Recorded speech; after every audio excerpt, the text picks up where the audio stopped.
You either die a villain, or you live long enough to become kinda cooler than your heroic rival and become an anti-hero. It's like being a hero, but when people point to the accompanying property damage, you get to just smirk and walk away. The latest bad guy to go good bad has Shazamed his way into the DCEU. I'm Chris Goodmakers, and here's some things you may have missed in Black Adam. If you ask someone like Dwayne "The Rock" Johnson to develop a TV show, of course that TV show is going to be about Dwayne "The Rock" Johnson. His entire career is built around being all in on being Dwayne "The Rock" Johnson. But a sitcom that covers The Rock's life from a child of a wrestling star to aspiring professional football player to someone who really wants to know if you can smell his cooking means that there are some young actors with the daunting task of portraying the Man Mountain when he was still just Rocky Johnson's driven son. For Teenage Rock, that daunting task falls to Uli Latukfu. For 2 seasons and an upcoming third, Latukfu has portrayed The Rock from late high school to his college and professional football career and early days training to become a wrestler like his father. Not many people can fill those shoes, so when Black Adam needed to have the son of Black Adam, well, don't fix what isn't broken. When Black Adam first burst onto the scene as the guy the Wizards regretted giving their powers to in 1945's The Marvel Family #1, he was from Egypt's ancient past. But as DC had discovered with places like Metropolis, Gotham, and Corto Maltese, if you make a country up, you can give it any history you like. Enter Khandaq, an Egypt-like country that's either ruled by or protected by Black Adam in the comics. First appearing in 2006 as part of the 52 series, much of its history makes it to the big screen. Octon came to power and then immediately forced his people to mine him some Eternium, a mineral that taps into magic so he could form a crown that gives him the power of a half-dozen demons. What could go wrong? Like the comics, this results in the death of Adam's family and a trip to the Wizards for a Shazam up. It goes wrong and the Wizards conceal him. A few thousand years later, someone decides, how bad could it be? And sets him free to eventually become the ruler protector of the Egypt-like, but not Egypt, Khandaq. Shazam is more than just a wizard's name, or a movie people swear exists but doesn't. It's also an acronym for the powers of Captain Marvel. They are, of course, the wisdom of Solomon, the strength of Hercules, the stamina of Atlas, the power of Zeus, the courage of Achilles, and the speed of Mercury. Except in 2600 BC when Nth Adam needed a power-up, Greece was still kinda getting its act together. So before Solomon, Hercules, Atlas, Zeus, Achilles, and Mercury, Nth Adam had to call on the stamina of Shu, the speed of Horus, the strength of Ammon, the wisdom of Zehuti, the power of Aton, and the courage of Mihen, all ancient Egypt deities. How bad do you have to be the bad guy for the bad guy? 6 demons bad. That's how. Everything has its opposite, and the wizard Shazam and his champion are no different. For his powers, Sabbac taps Satan, Belial, Beelzebub, Asmodeus, and Krates, which spells out, you guessed it, Sabbac. In the comics, Sabbac is the answer to Captain Marvel. Can you even do a modern superhero movie without a faceless horde and a portal to unspeakable evil being opened? Black Adam's faceless bad guys are Intergang. They're the latest in a series of occupiers and conquerors since the time Octon was defeated and the vengeful Adam packed away. Traditionally, Intergang has been a Superman problem, as they're supplied by Darkseid to soften up Earth for his eventual arrival. Here, they are occupying Khandaq in order to get their hands on that sweet, sweet Eternium. Does this mean that they don't have a connection to Darkseid? Not necessarily. That's the benefit of being a gang. You can have fingers in a lot of pies. I guess if stuffing fingers in pies is your thing.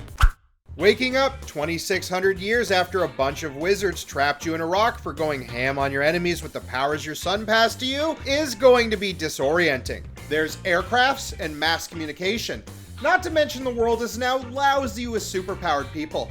Perhaps the most disorienting, aside from finding out there's a giant statue of his son in the middle of town, is that the whole place is named after his wife, who died at the hands of Octon and started his whole crushing vengeance thing.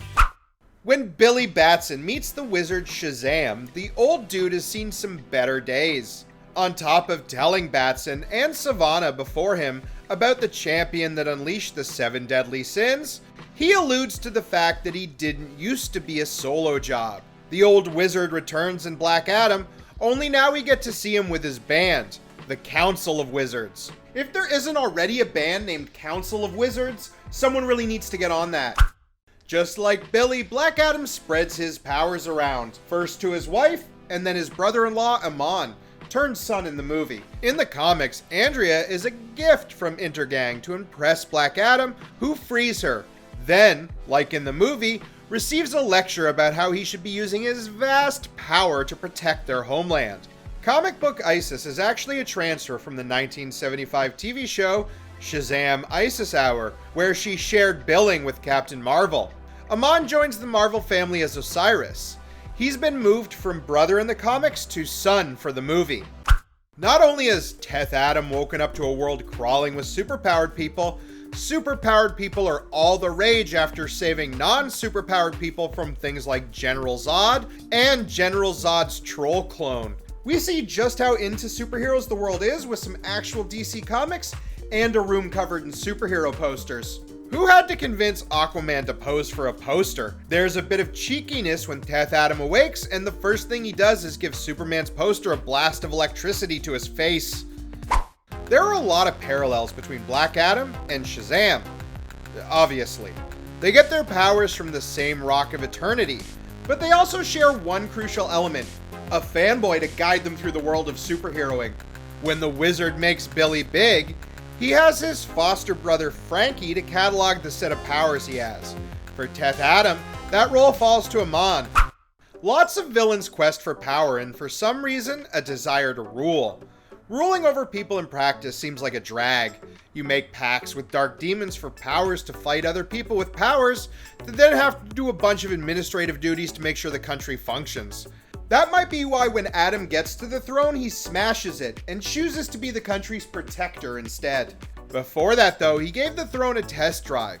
You can't have a resolution to use your powers to save people unless you have an ethereal moment suspended in time to regather your powers to save the day. For the massively powerful in the DCEU, that means being suspended silently alone in the vast ocean like Superman in Man of Steel, and Black Adam as he floats away from his former Cadmus prison. Where would comics be without its special metals and elements? From vibranium to adamantium, it adds that extra element that has just the properties you need. Extra element. I'm hilarious. In the comics, the Rock of Eternity is shattered and the shards become Eternium, capable of robbing Captain Marvel of his powers. In the movie, it's a rare element that allows people to channel magical energy, like demons through a fancy crown. Eternium isn't the only crazy no-way metal on display. When Cyclone and Atom Smasher join Hawkman and Dr. Fate, they're told that the craft they're in is entirely made of Nth Metal, down to the screws. But what is that exactly? I'm glad you asked. I mean, I assume you asked. I can't actually see you. Actually. Can I? Nth Metal, it turns out, is a total package. From the planet Thanagar, Nth Metal grants anyone equipped with it a raft of powers, including control over how gravity affects them. This is what gives Hawkman his powers, including flight. It also means they can establish the craft as indestructible, so you know how powerful Sabbac is when he rips it in half. While the ship didn't get a name in the movie, the design should be familiar for fans of the Bruce Timm Justice League and Justice League Unlimited. For that show, the Javelin was the product of the team's resident billionaire, Bruce Wayne.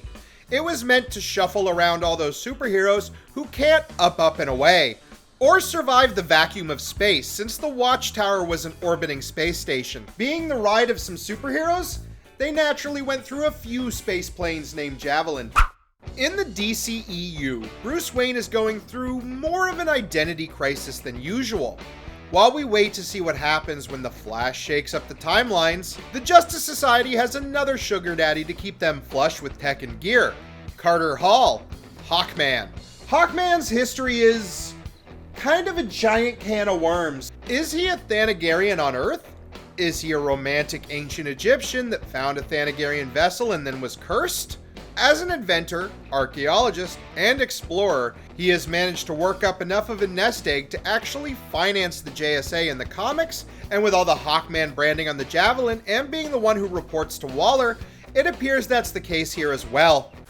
A big part of the JSA plot of the Black Adam movie revolves around Dr. Fate seeing Hawkman's death and trying to figure out a way around it. It's a noble gesture, but when it comes to death, Hawkman is an old hand. One of the more consistent parts of his ever-changing origin story is that he, along with his true love, are doomed to continuously be reincarnated and then find each other.